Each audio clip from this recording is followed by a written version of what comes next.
If you remember, last time I taught how is the HCl gas prepared in the laboratory, and I had written the reaction like this: NaCl plus H2SO4.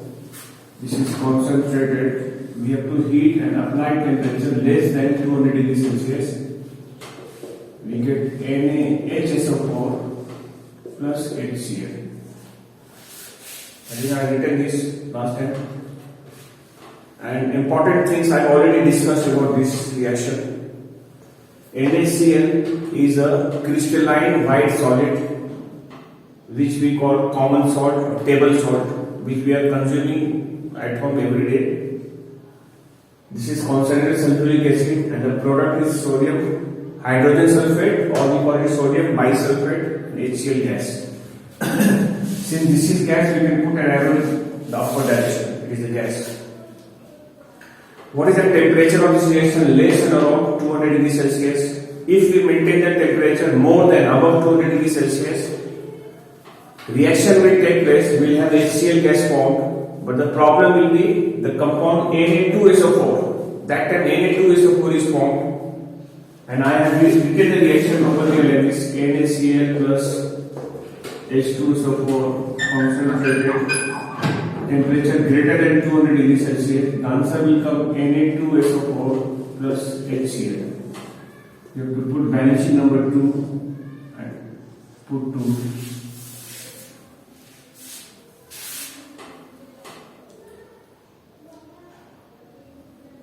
Which one? No, this reaction we are not using sunlight, but we are heating. We are heating it. We are supplying it by water. So there is no question of sunlight. That happens only in case of general reaction, the first reaction, H2 plus Cl2 There the direct sunlight is explosive. We don't talk about sunlight over. We are heating it. We are supplying heat. Okay. Now, see the diagram. They may give a question diagram based on this reaction. I love this one. Second equation I love. And just have a look at it. They have given a diagram and certain questions they are asking on it. So I will just give a diagram first here. Just have a look at it.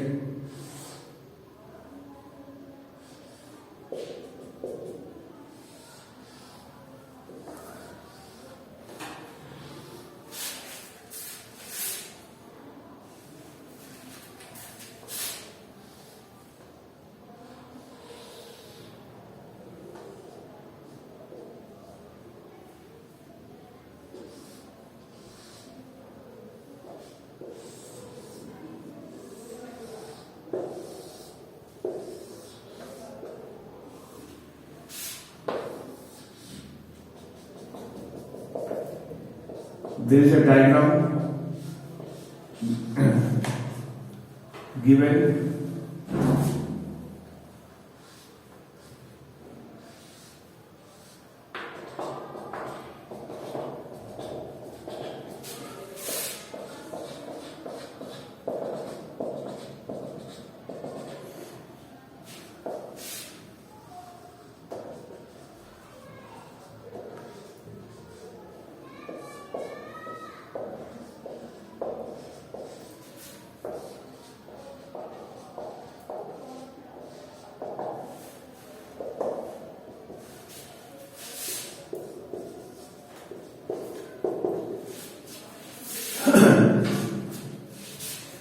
The question is diagram based.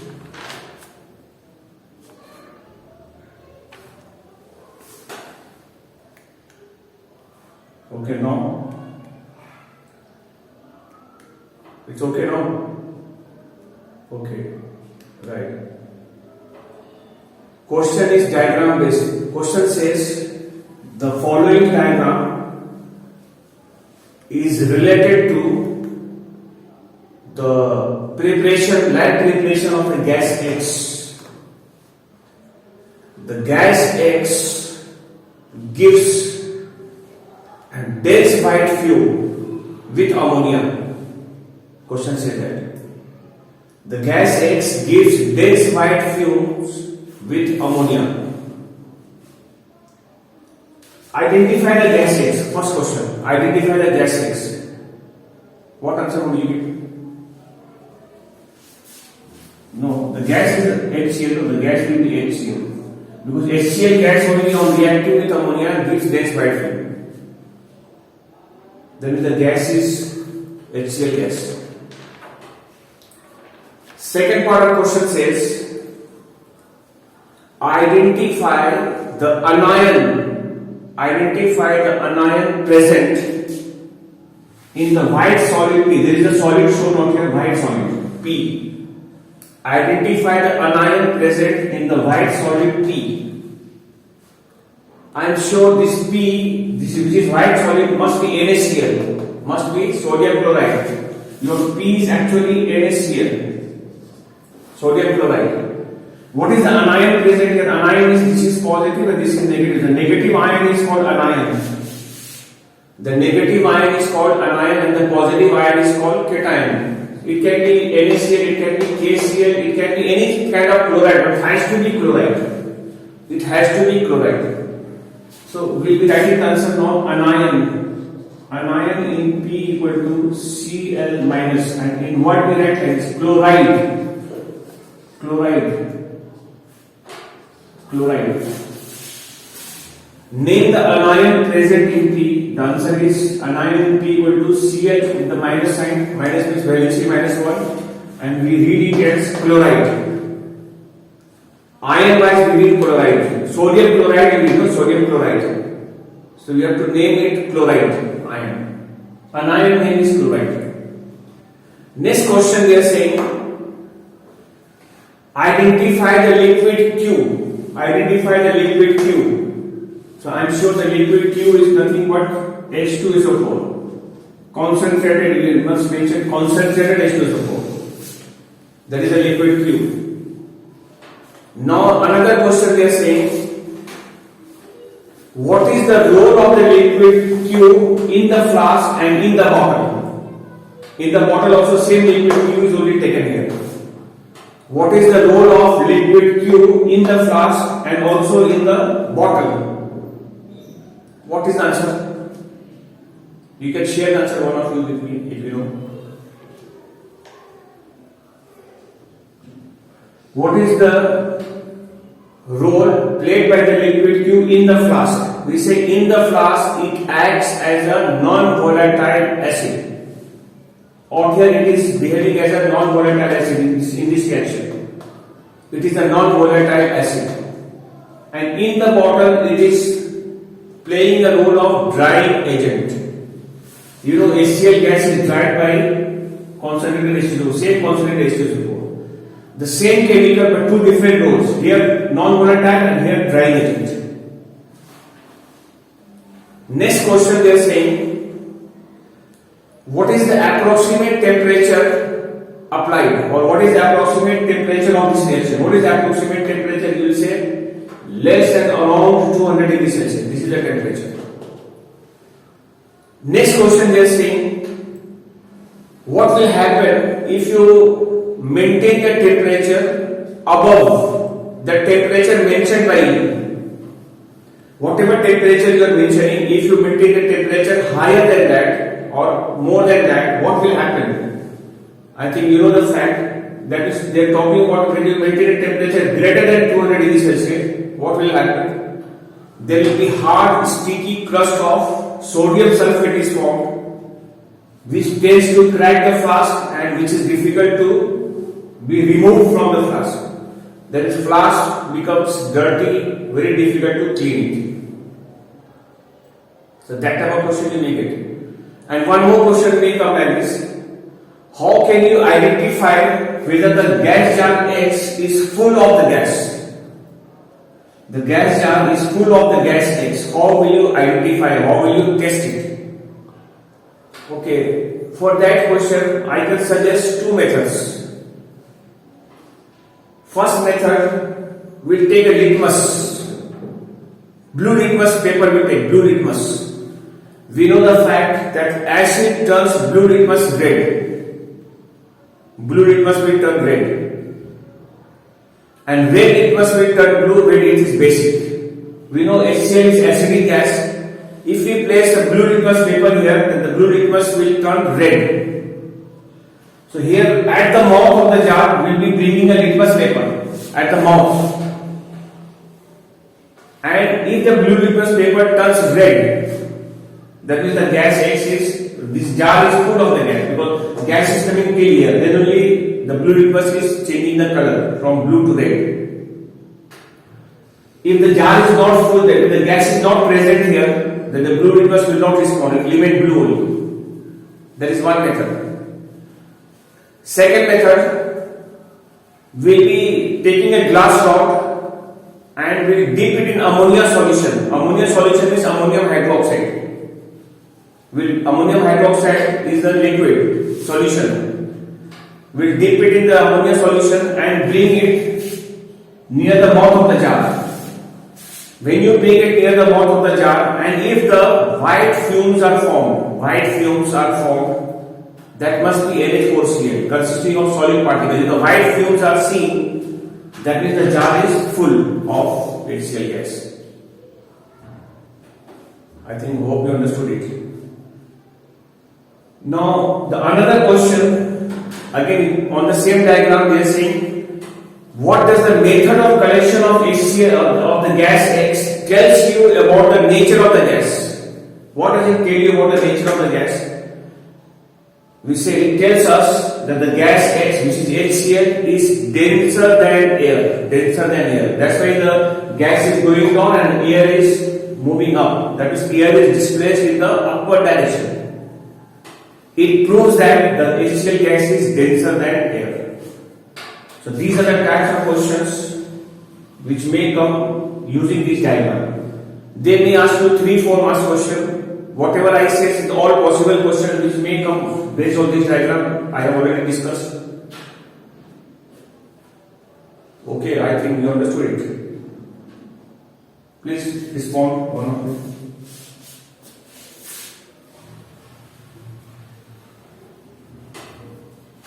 Okay, thanks. Now,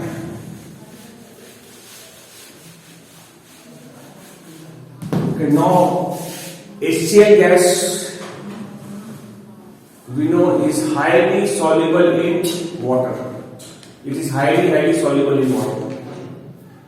Okay, before that, there are some questions which may come based on your observations and what will you observe on that basis. Okay, I'll just give a question here like this. They are showing a jar. You can draw the diagram yourself, and there is a candle over here. There is a candle which is burning in the jar. There is a candle. This is a candle. Candle is burning in a jar. On top of it, we are inverting a jar full of HCl gas. This is HCl. This jar is full of HCl. We are inverting over the jar containing a burning candle. What will happen to the candle? What is your observation? What will happen to the candle? Will the candle extinguish, or the candle will continue burning, or there will be explosion? Out of these three options, choose one. Tell me. One of you. Can you guess what will happen?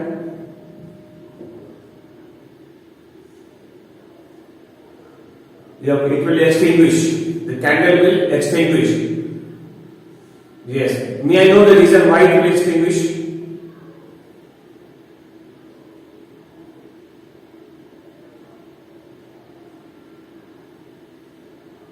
Yes, because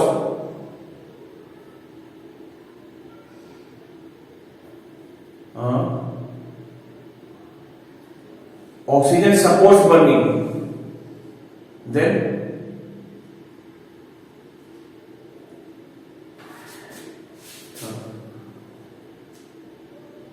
Okay. I think you are telling me the right answer, but once again I'll say. When we invert a jar of HCl, we know the fact that HCl is denser than air. HCl is denser than air. When you pour it over this container, air of the jar will be displaced upward, will be removed in the upward direction. And there will be no air present. Do you think the candle will burn in the absence of oxygen or in the absence of air? The answer is no.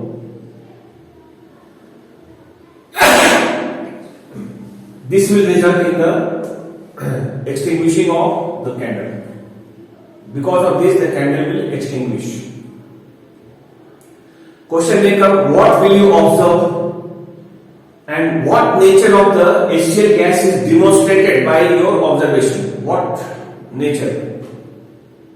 They will say, first observation will that the candle will extinguish. And the reason we will give, what reason we will give, will say, since HCl is denser than air, so it displaces air upward. That means the container or the jar will have no air present which supports burning. That's why hence the candle extinguishes. Yes? You please try to understand the reason first and then you can write on yourself and or you can even see the video. I am saying when you invert the jar full of HCl, the air of this one will be removed. We know the fact. Why it will be removed? Because this is denser. No? This will be displacing the air in the upward direction. And this jar will be having no air. Will burning take place in the absence of air? Do you know this? In the absence of air, burning does not take place because burning is supported by oxygen. Oxygen supports burning. Oxygen does not burn itself, but it supports burning. Without oxygen, no burning takes place. So this is the reason. Because air will be removed from the jar since it is denser than air. Hope you understood it. Okay, now another question is like this. They are showing a container containing blue litmus solution. There is a container containing blue litmus solution. Okay, now we are having a jar full of HCl inverted over like this. We are inverting a jar full of HCl over a container containing blue litmus solution. Question: what will you observe? What will happen to the blue litmus solution here? Will its color change? If the color changes, then what color it will have? Yeah, it will turn red. Good.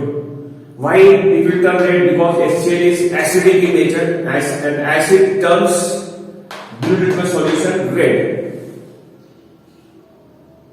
So that is the observation, and we are giving reason for it. If they are asking you, write down 2 reasons for your observations. Write down 2 reasons. First reason, we know it is acidic, so blue litmus is turning red. And the second reason is what is the second reason, or what is the second property of HCl gas demonstrated by this observation? We say HCl is denser than air. It is denser than air, that's why when you invert it, then it is falling down, it is going down. If it is lighter than air, it will never fall down. If it is lighter than air, in air it will rise up, it will never go down. So what are the 2 properties of HCl gas demonstrated by this observation? First one, it is acidic and it is denser than air. Yes, very good. Okay, now another one you have to understand is Fontaine experiment. Fontaine. Please try to understand it now here.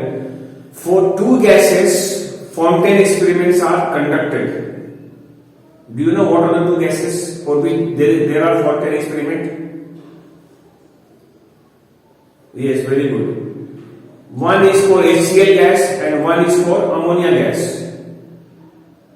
And both the gases are highly soluble in water.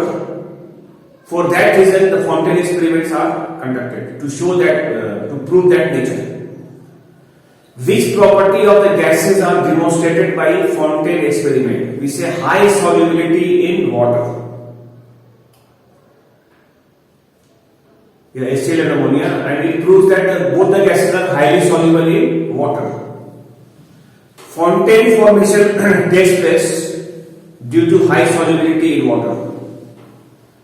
If they are not highly soluble, then fontaine will not take place. Fontaine will not be formed. Fontaine formation takes place due to high solubility in water. I'll give a simple reason. I think you all know it. Don't copy it first. First you see, then later you will copy. Let us say take some liquid here. Okay, let us take some liquid. And here we are digging a pipe. Narrow tube we are digging like this. Do you think this liquid will be climbing up in the tube? Will liquid climb up? Huh? No. My question is, if we are taking some liquid here and we are dipping a straw or maybe a tube, narrow tube inside it, do you think the liquid is climbing up? No. Unless we suck the air. There is air present, that air is blocking it. Because due to atmospheric pressure, the liquid has tendency to rise up. But this air present in the tube is blocking it, But if you suck the air, sucking the air, that means you are removing the air from it. If you are removing the air, that means there is a vacuum created. If there is nothing more here due to atmosphere, here the atmosphere is applying pressure, everywhere, applying pressure. Here also it was applied, but this air we have removed. So this one is pressing the liquid, and the liquid will be climbing up. Now the liquid will be climbing up like this. Now the liquid will climb up. Once you remove the air from the pipe, that means if there is a vacuum in the pipe, then the liquid starts climbing. Is it true or not? Respond, one of you. To make the liquid climb up, we have to remove air from the pipe. That is, we have to create vacuum. When you create a vacuum, then the liquid will be climbing up. Exactly the same thing happens when we are using a water pump. Water pump, when you use to pull water and throw it on the top floor of the building. What does a motor do? Motor will suck air from the pipe, will remove the air and creates vacuum. And due to atmospheric pressure with the liquid, that is water, will be climbing up and will go right on top. Does that happen or not? Tell me about that. Does it happen like that or not? Respond, one of you. Hello? Respond, one of you. That means you need to create vacuum in the tube. In this tube there must be a vacuum. Then the liquid will be climbing up due to atmospheric pressure. Okay. Now I show you the diagram of Fontaine experiment. How is the Fontaine experiment conducted exactly? In the Fontaine experiment, we will have a liquid. This will be blue litmus solution. Blue litmus solution. And here there is a narrow tube with a jet over here, and there is a flask.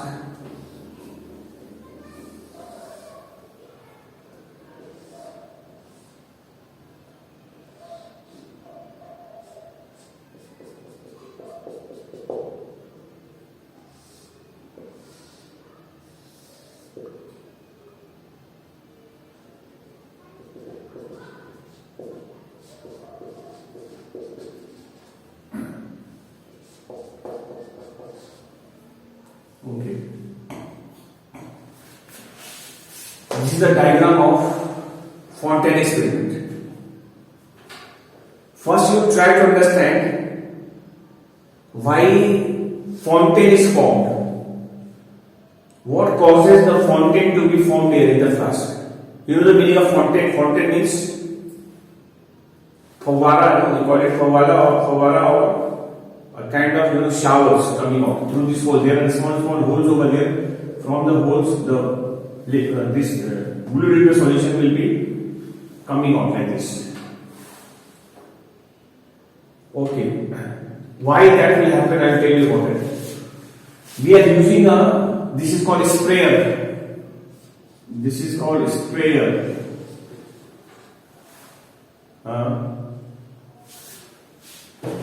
Can you hear? Okay.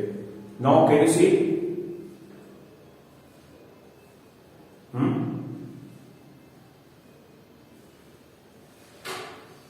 Not became okay. Okay. I think your side there is some connectivity issue, or from my side, what is it? I think your side, or here, this side is okay, my side. I think so. But anyway, please manage, otherwise you can see the video also, no? Tomorrow. But just if you can manage it, or try to understand what I am saying at least. We are having a sprayer with a rubber bulb. There is a bulb over here, like dropper type, ink dropper. Here in the bulb we got water. What do we do? This is full of HCl. That HCl is blocking this tube also and not allowing the blue litmus solution to climb out. Now we are pressing the bulb of the sprayer. Press the bulb. Just pump it. Press it or pump it like this. Then what will happen? The water drops will be coming out from this water drop. This is water drop coming out. This is water drops are sprayed. And what this water drop will do to the HCl gas, all the HCl present in the flask and in the tube will go and dissolve in it. Because HCl gas is highly soluble in water, so all HCl present in the flask as well as in the tube will go and get dissolved in it. There will be vacuum created. Air is, the HCl gas in the tube has been removed. Vacuum created, what will happen immediately? Blue litmus solution will start climbing up. The litmus solution will start climbing. As it climbs up, blue litmus reacts with the HCl acid now. This water changes into acid now. HCl gas will be dissolved in water, it makes acid, and that acid is HCl acid. So as the blue litmus will be, liquid will be coming here like this, in the form of fountain, because there are jets over there are holes over there. So this one on reacting with this water is now changing into HCl acid on dissolving HCl gas. That means the color of the fountain will change here now. Blue litmus color, because when we have acid in it, so the color changes from blue to red. So the color of this fountain will be red.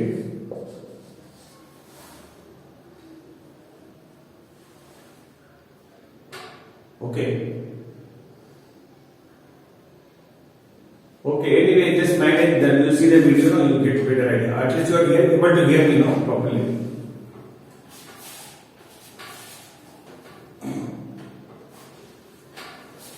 Okay, exactly this is the cause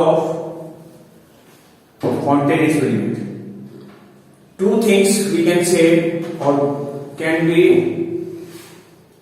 demonstrated by fountain experiment about the nature of HCl gas. What are the two things are illustrated? First of all, it is dense, it is highly soluble in water. That is the first property and the important property. Because of its high solubility, vacuum is there, and this one fountains are formed. Fountain is formed due to high solubility because it is creating vacuum over there. If there is no vacuum, the fountain will not be formed. The first important property illustrated by fountain experiment is that the HCl gas is highly soluble in water, and the color of the fountain illustrates that the gas is acidic. It tells that the HCl gas is acidic in nature. So overall two properties. The color is telling us about the nature of the gas, and the fountain formation is telling us that it is highly soluble in water. For two gases, the content experiments are done. One is for ammonia, one is for HCl. But ammonia tank, the blue litmus is replaced by a red litmus solution, and the color of the content will be blue in case of ammonia gas. That is the only difference. And ammonia is also very highly soluble. That will also create vacuum and the content will be formed, but the color of the content will be blue.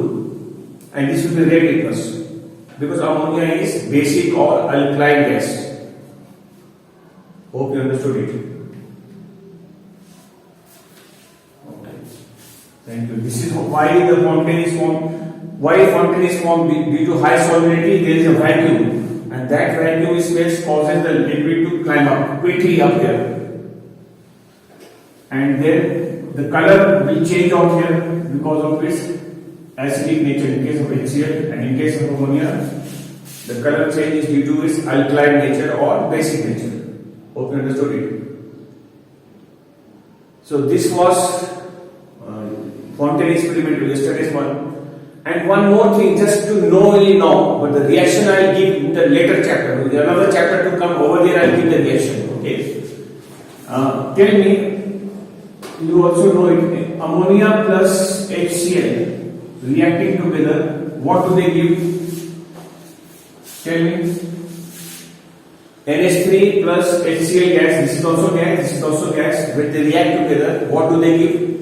They give dense white fume. You know that. They will give dense white fume of NH4Cl.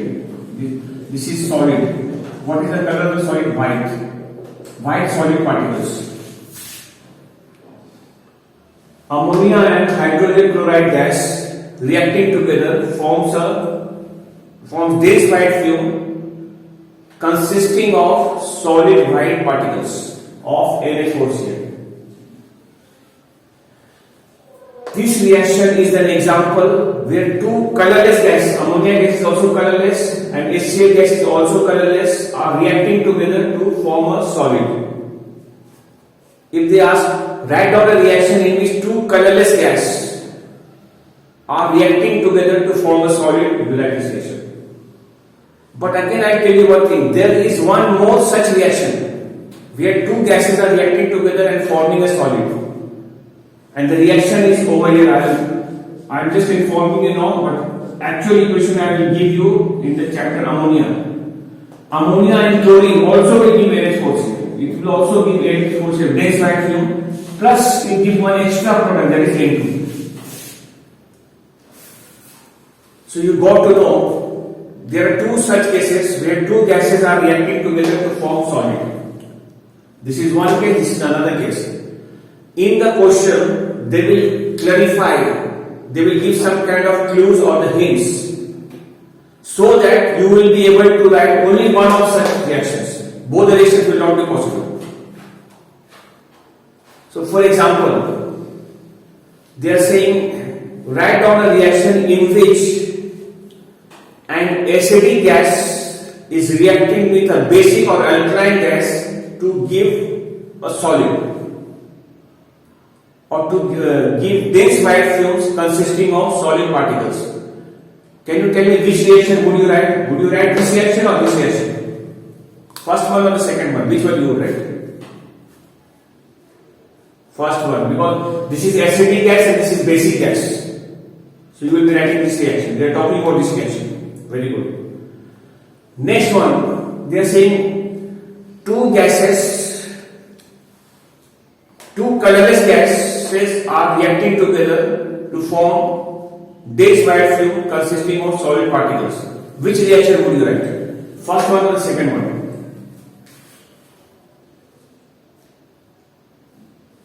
No, first one only, because both of them are colorless. First one only you will write. Chlorine is not colorless. Remember, chlorine color is greenish yellow color. Chlorine is the word coming from chlorus.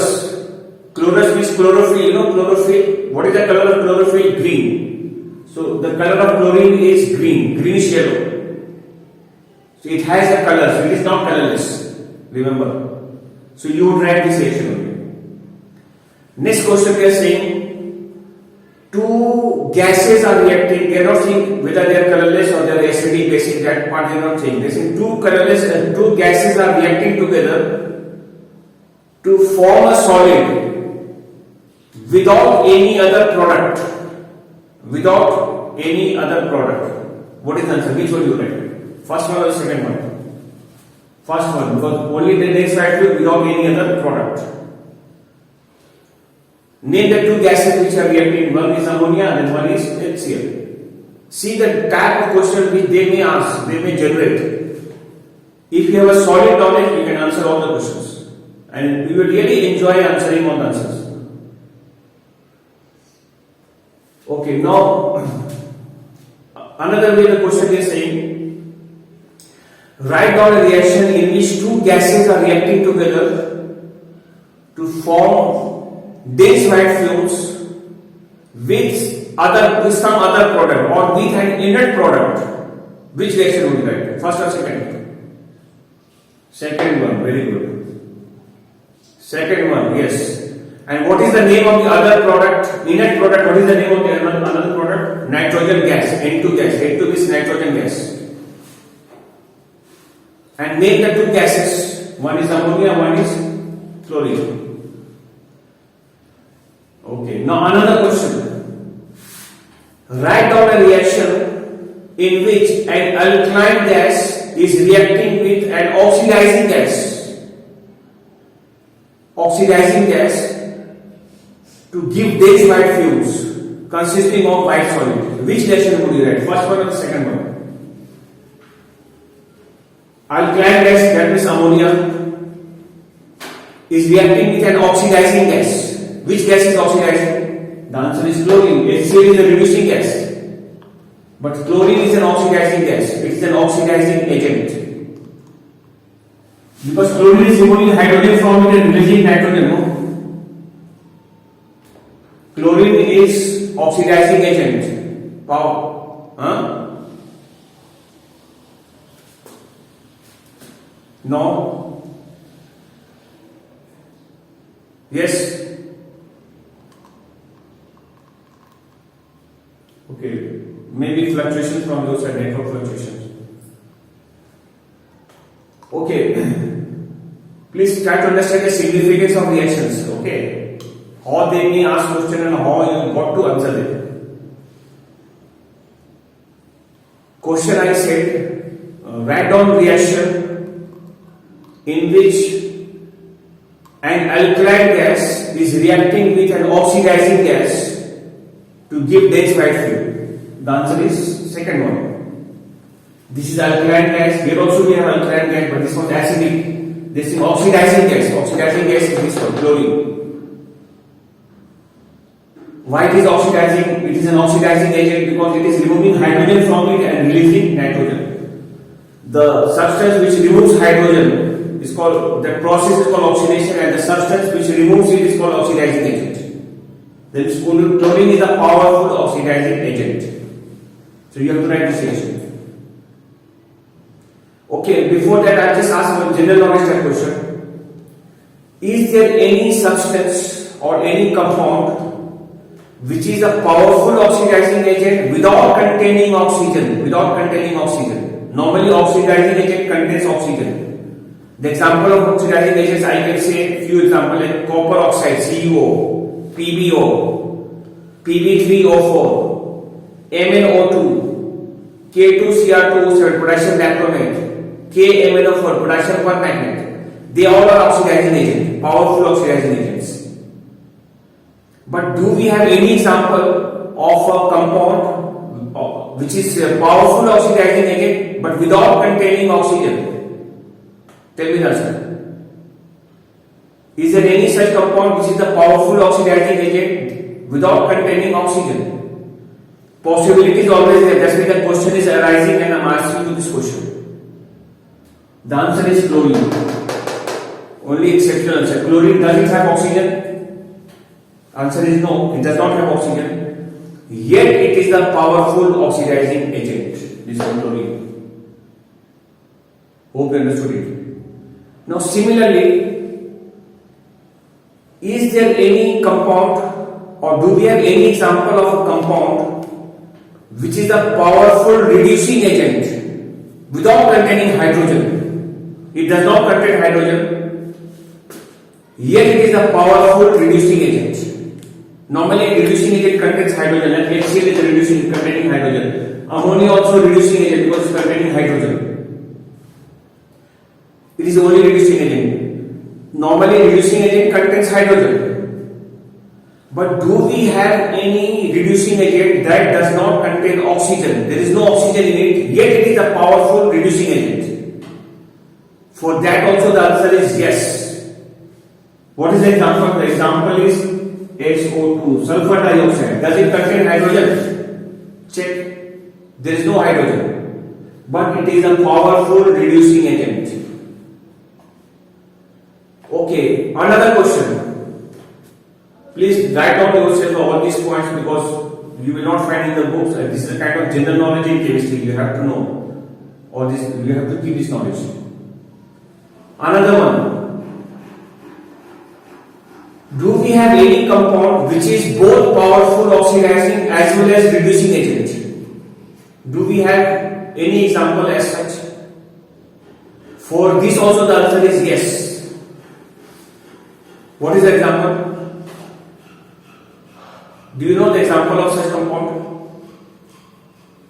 Again the answer is this only, sulfur dioxide only, this one only. This is both oxidizing as well as reducing agent. It contains oxygen, so by nature it is an oxidizing agent. And again it is at the same time powerful reducing agent. The example is this only, sulfur dioxide. There is only one such example in chemistry. You ask this question to the Mandal, you will fail. The only compound which is both oxidizing as well as reducing agent, the answer is SO2. So please try to understand the basics. Okay. Now coming back to this reaction. This reaction is there. That reaction I will give in the chapter ammonia. Because this chapter is not dealing with the HCl, because the chapter deals with HCl, so HCl comes in this reaction I have given now. But I am just making you aware of the fact that this equation will be given in ammonia chapter. But this reaction is not balanced. To balance it, you have to know 8, you have to write 3, you have to put 6, then only it gets balanced. Reaction which I have written is not balanced one. Now it gets balanced. Balancing part is also important. That I will teach you in details in the chapter ammonia. How do we balance? And what is the trick we apply to balance? There I will tell you. But just have a knowledge now only. Hope you understood this. Okay, now, yeah?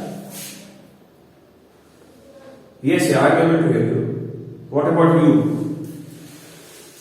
Yes, I can hear you properly. I think from my side the connectivity is good. I don't know from your side. Okay, then fine. Sometimes it may fluctuate, maybe from your side, I don't know from my side or not. But from tomorrow I will be having my own connection that is much more powerful from tomorrow onwards. So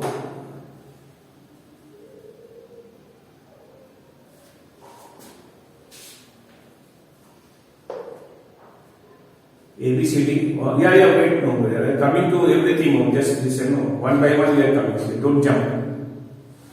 So whatever we discussed, it was all about the HCl gas. Now the next topic will be in this chapter is HCl acid. HCl acid. Hydrochloric acid.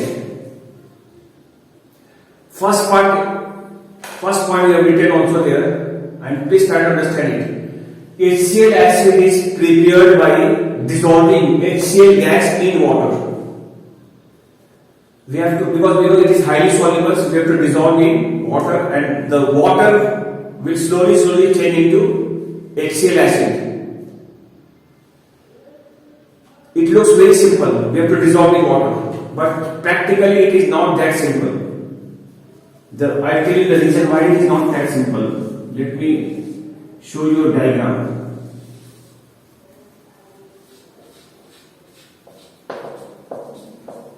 Just have a look at it.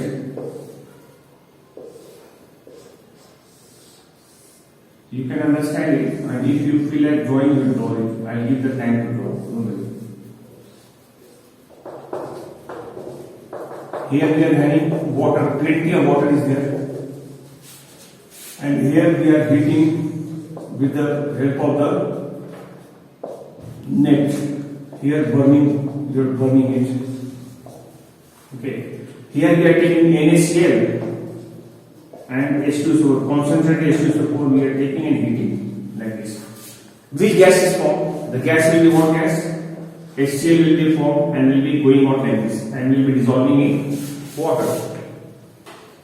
Is it true or not? Will that happen or not? Tell me. Tell me, one of you. NaCl and concentrated H2SO4 I am taking it and heating it. What will happen? HCl gas will be formed, that gas will be released and will be going like this and will be dissolving in water. Will that happen or not? Tell me about that.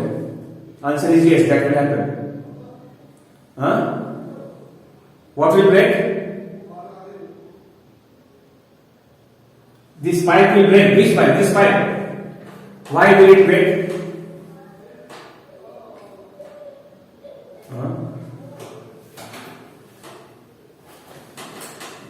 Okay, wait now. Now please listen. The HCl gas, how soluble it is in water? We say highly soluble. Whatever HCl gas is formed, this gas formed will quickly go and get dissolved in water. There will be vacuum created. Like in the fountain tank, there was a vacuum created. What will happen to this water there in the tub? What will happen to the water? Water will start sliding now. Like fountain tank, the blue litmus solution was climbing up. Same thing happened to this water because of the vacuum created. The hot flask suddenly receives the cold water. Hot water will come and will receive the cold water. That will cause the cracking of the flask. This is known as back suction of water. Back suction. The flask is sucking the water back. Yeah, back suction. This is called back suction. B-A-C-K. Back suction. S-U-T-I-N. Back suction of water. Hope you understood it. If we dissolve HCl gas directly into water, there is a back suction. There is a chance of back suction of water because of the fact that the HCl is highly soluble in water. It will create a vacuum in the tube and the water will start climbing. And as a result, this tube will, the flask will crack. Not the tube, but the flask will crack. It is known that the rate of dissolution of HCl in water is faster than the rate of its production. That means whatever amount of HCl is formed, that will go and get dissolved in it. And a vacuum created. That is, then it will take some time for the gas to be prepared and to again go out like this. So its direct dissolution in water is avoided. We don't dissolve directly in water. Instead of that, what do we do? How to avoid back suction of water? To avoid the back suction of water, here we'll be using a funnel like this. There will be a funnel like this. Funnel arrangement we use. A special funnel arrangement. This is funnel arrangement. We have funnel arrangement. How will funnel help in avoiding back suction? Because this funnel will provide larger surface area to this water and will not allow the water to climb up to a greater height in the tube. What I mean to say, water will be getting spread over this funnel like this, rather than climbing higher. One example I can give. Suppose we are having two types of tube. One is narrow tube, one is thick tube, wider tube. And you have got same quantity of water to be set in both the tubes. Which tube will have the water climbing up higher, the narrow one or the wider one? Wider will have greater height of water. You got thick pipe, yeah, it will be water will climbing to a lesser height in wider tube because water will be getting spread rather than climbing higher. In the narrow tube, the area is less, the height will be more. So this one provides larger area and will not allow the water to climb up to a higher, to a greater height. Water will climb here, but up to this height only, up to this much height, not so much. It will not go up to the flask. So we dissolve HCl gas in water using a special funnel arrangement, to avoid direct suction of water. Because the funnel provides larger surface area and it does not allow water to climb up to a greater height in the tube. Hence, it prevents back suction of water. So remember, it is a quite important part.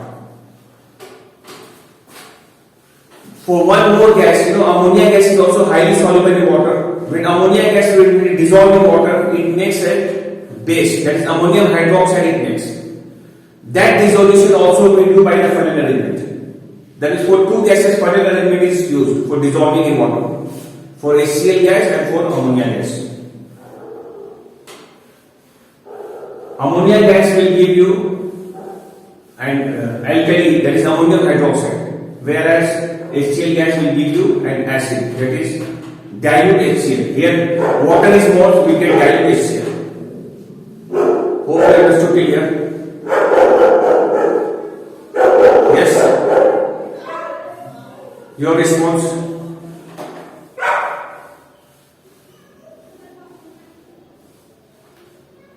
Understood about the back section? Okay, today we'll do this much. Tomorrow we'll continue with the further notes.